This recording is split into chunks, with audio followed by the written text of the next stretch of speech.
Quando pensamos em ícones do varejo brasileiro, é impossível não lembrar do Mapping. A loja de departamentos que marcou gerações começou a sua história em 1913 em São Paulo e logo se tornou um símbolo do consumo de luxo e da modernidade no Brasil. No seu início, os barões do café de São Paulo se reuniam para o chá das 5 nas suas dependências. Mas, adaptando seus novos tempos, ela acabou ficando muito conhecida pelo famoso slogan Mapping, venha correndo. Mapping, venha correndo, Mapping, chegou a hora, Mapping, é liquidação. Assim, a marca conquistou clientes de todas as classes sociais e foi palco de momentos históricos na cidade. Mas, como um império tão sólido, foi cair em um escândalo financeiro que chocou o país. Neste vídeo, vamos revisitar a trajetória do Mapping, desde a sua fundação, passando pelos anos de glória e inovações, até os problemas de gestão e o polêmico encerramento de suas atividades nos anos 90. O juiz Beethoven Ferreira mandou lacrar inicialmente esta loja da Praça Ramos de Azevedo, no centro de São Paulo. Prepare-se para mergulhar em uma história cheia de nostalgia, sucesso e lições sobre negócios. Seja bem-vindo à história do Mapping.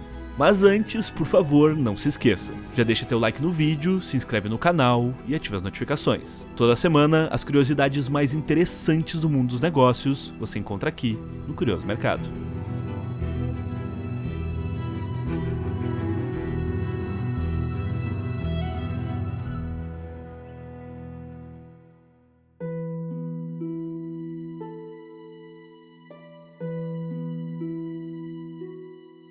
A história do Mapping é bastante longa e começa lá em 1775, quando Jonathan Mapping abriu uma oficina em Sheffield, na Inglaterra. Sua ideia era vender prataria para a sociedade britânica. Assim foi criada a Mapping & Webb. Nos anos seguintes, a empresa cresceu, recebeu garantias reais e encomendas de monarcas do mundo todo e se tornou sinônimo de excelência em pratarias. Muitas gerações depois, a família iniciou a expansão mundial da Mapping, tendo a primeira loja fora do país, em Joanesburgo, África do Sul. A primeira unidade na América do Sul foi aberta em Buenos Aires no começo do século XX. No Brasil, ela chegou trazida pelos irmãos Walter John Mapping e Herbert Joseph Mapping. Os irmãos Walter e Herbert fundaram duas filiais da Mapping & Webb em 1912. A primeira na então capital federal do Rio de Janeiro, na Rua do Ouvidor, e a segunda em São Paulo, na Rua 15 de Novembro. As especialidades da loja eram produtos finos, cristais, pratarias, relógios, joias e porcelanas importadas, assim como a matriz inglesa. No ano seguinte, eles transformaram a unidade de São Paulo em uma nova loja, totalmente independente da Mapping inglesa, surgindo assim uma loja irmã, a Mapping Stores, que seria a futura Mapping que conhecemos. Por lá, a loja oferecia artigos finos para senhoras e crianças. E esse era seu principal foco: vestimentas para mulheres e crianças, cortinas e artigos de armarinhos. O público que o Mapping queria atingir era a classe A, que na época era composta na sua maioria pelos milionários barões de café de São Paulo.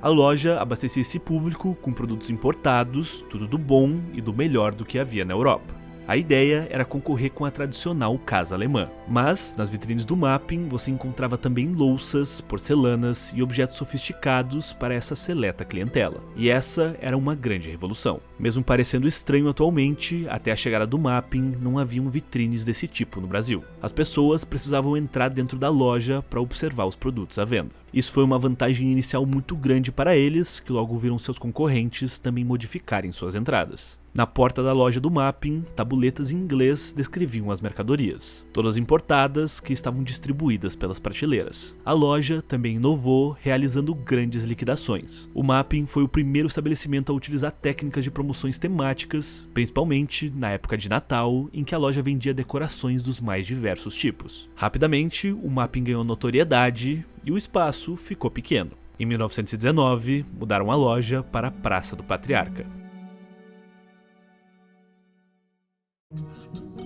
Nesse momento, a loja era bastante grande, contando com 34 departamentos e mais de 200 funcionários em sua estrutura. Mas ela não se resumia a apenas uma loja. Os salões do Mapping eram um dos principais pontos de encontro da alta sociedade de São Paulo. Para entrar ali, homens se vestiam com terno e gravata e portavam bengala. As mulheres usavam luvas e chapéu. O negócio era diversificado, tendo serviços como barbearia e um restaurante com orquestra. No seu salão de chá, assim como as mais tradicionais lojas de Londres, ali se reuniam todos os dias empresários, políticos e mulheres da alta sociedade para o chá das 5 da tarde, e também eram oferecidos banquetes e jantares dançantes. Na década de 40, chique mesmo era comprar importados na Mappin Stores e frequentar os bailes da alta sociedade. Mas infelizmente, no dia 20 de janeiro de 1922, a loja foi parcialmente destruída por um grande incêndio. Para diminuir o prejuízo, no mês seguinte, foi promovida uma enorme liquidação com as mercadorias chamuscadas que restaram após a catástrofe, formando filas enormes em frente à loja. Essa foi a primeira e única vez até então que pessoas menos abastadas conseguiram entrar na loja. Para você ter ideia da importância desse lugar para os eventos da cidade, em 1914, o Mappin sediou em uma de suas dependências a primeira exposição de arte da pintora Anita Malfatti. Anos depois, em 1926, lá foi realizado o primeiro desfile de moda de São Paulo. Manequins recrutadas entre as próprias funcionárias da loja cruzavam a passarela sob os olhares atentos das mulheres da alta sociedade. Mas essa era de luxo estava prestes a acabar. Isso em decorrência de uma crise que teria início a mais de 7.000 quilômetros de São Paulo.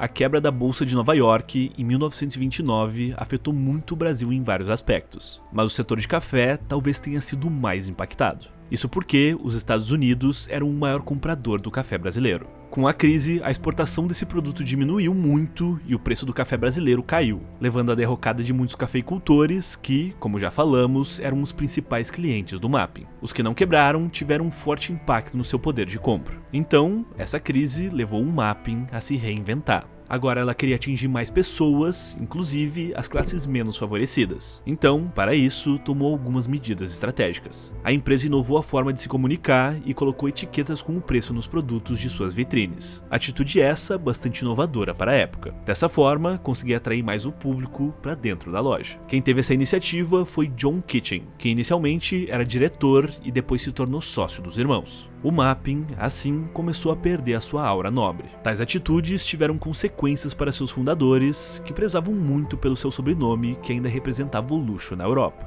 Insatisfeitos com a perda de prestígio e contrários à iniciativa de Kitchen, além de estarem cansados do cenário político instável do Brasil, os irmãos Walter e Herbert Mappin acabaram vendendo suas participações na empresa em 1936. Quem assumiu como maior acionista da loja foi o também inglês Alfred Sim. Alfred trouxe um novo modelo de gestão e, com isso, uma expansão, levando o Mappin ao seu famoso edifício na Praça Ramos de Azevedo em 1939, onde passou a funcionar quase como um shopping center.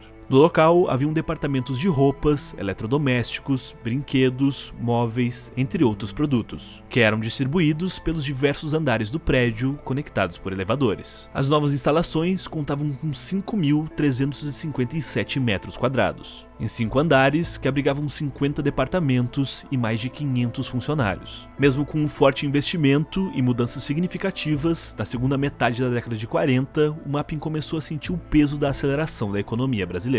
O que poderia ser bom acabou atraindo novos concorrentes e a empresa passou a ter dificuldades. O comportamento do consumidor também mudou. Esse novo público queria ter acesso a produtos com qualidade e com preços mais acessíveis. Então, com sérias dificuldades, após um pouco mais de uma década que Alfred Sim assumiu a empresa, ela passou para um novo controlador. E essa seria a maior guinada do Mappin.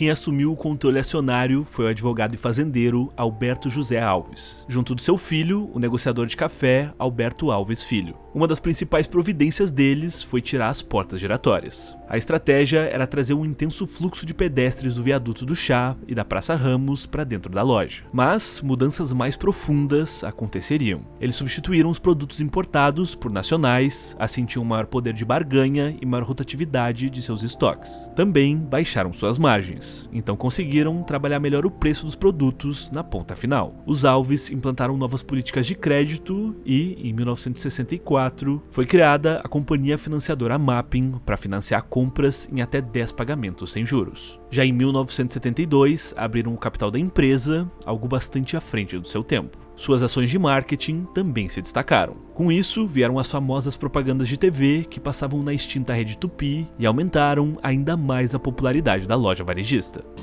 O melhor negócio em TV preto e branco é no Mapping. Quinzenas de móveis Mapping. É a última semana. Aproveite!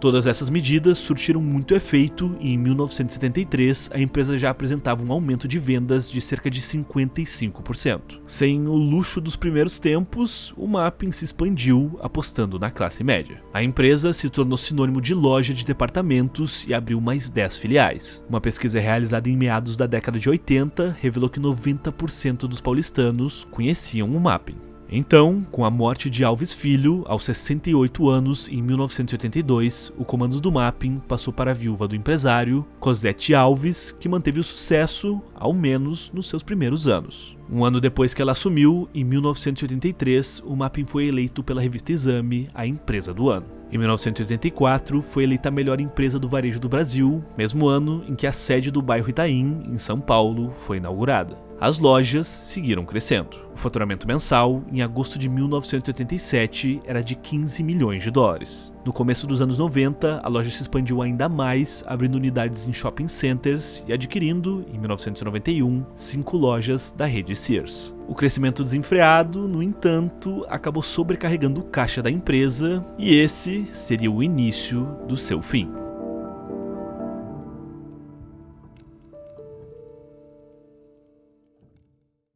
Em 95, o Mapping teve um faturamento de 1 bilhão de dólares, mas faturamento não é lucro. Ao final do mesmo ano, a empresa anunciou o maior prejuízo de sua história, de quase 20 milhões de reais. As explicações para esse resultado negativo são várias. Na década de 90, o setor varejista passou por grandes mudanças devido à estabilização econômica do Plano Real. O aumento do poder aquisitivo e a maior disponibilidade de crédito estimularam o consumo do brasileiro. Isso gerou uma oportunidade, em teoria. Mas com a abertura comercial e a chegada de empresas estrangeiras no mercado brasileiro, uma verdadeira corrida aconteceu. E o Mapping tentou acelerar seu crescimento por meio de aquisições, sem cuidar do seu caixa, fazendo as dívidas aumentarem. Assim, o negócio precisava urgentemente de uma reorganização. Endividada, a empresária Sônia Cossetti vendeu o controle acionário da Casa Anglo-Brasileira, holding dos magazines Mapping, para o empresário Ricardo Mansur, pelo valor estimado de 20 milhões de dólares. Quem intermediou a negociação foi o Bradesco, que também era acionista da empresa. Ricardo Mansur tentou implementar uma estratégia de franquias para salvar o negócio. Ele, um outsider no varejo e com fama de empresário arrojado, no ano seguinte, em 1997, fez mais uma jogada ousada. Com a ideia de criar uma grande varejista brasileira, Mansur adquiriu a Mesbla, outra tradicional loja de departamentos que estava com dificuldades financeiras. Seu plano era fazer uma fusão entre as duas empresas.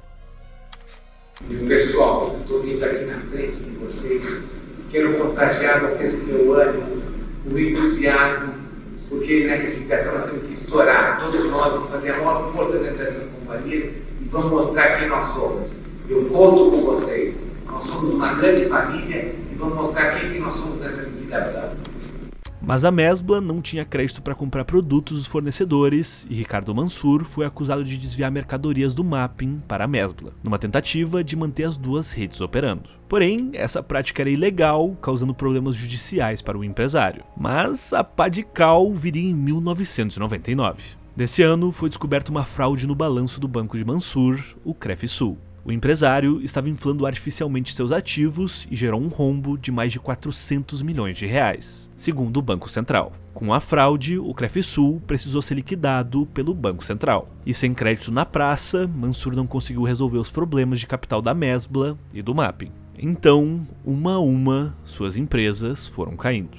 O Mapping foi extinto como loja em 1999. Com 300 pedidos de falência e uma dívida exorbitante de 1,2 bilhão de reais, deixando cerca de 2 mil funcionários desempregados. Há quase 90 anos funciona neste prédio uma loja de departamentos. Já comprei várias vezes aqui. O antigo Mapping fecha as portas nesta terça-feira. Como se eu fechasse o Teatro Municipal, não tem como. É um marco. A marca Mapping foi vendida em 2010 para a rede Marabras em leilão público por 5 milhões de reais. E em 2019, ela foi relançada como um e-commerce focado em produtos de decoração e cama, mesa e banho, que ainda está no ar. Já o empresário Ricardo Mansur, em 2011, foi condenado a 11 anos de prisão por gestão fraudulenta na Mapping Previdência Privada e no Crefsul. Depois de anos foragido pela justiça, em janeiro de 2020, Ricardo Mansur foi preso e logo transferido para a prisão domiciliar. Talvez, se esse vídeo estivesse sendo apresentado para uma pessoa lá nos anos 80, ela duvidaria que esse império do varejo teria um fim tão melancólico. Mas, infelizmente, essa foi a história do Mapping, uma gigante que virou pó. Do luxo à decadência. O Mapping foi um símbolo de reinvenção e também de excessos. Uma história que nos lembra da fragilidade dos impérios empresariais, especialmente diante de crises e mudanças de mercado. Se você quer conhecer outra história de ascensão e queda, temos um vídeo aqui no canal sobre o empresário Matarazzo, que chegou a ter 200 fábricas, mas no final esse império veio a ruir. E também, se você tem interesse em outro império do varejo, aqui no canal temos a história sobre a Bemol, uma das maiores redes varejistas do Brasil. É só clicar nos quadradinhos que estão aí na tela e assistir. Curioso Mercado, conteúdo para quem tem conteúdo.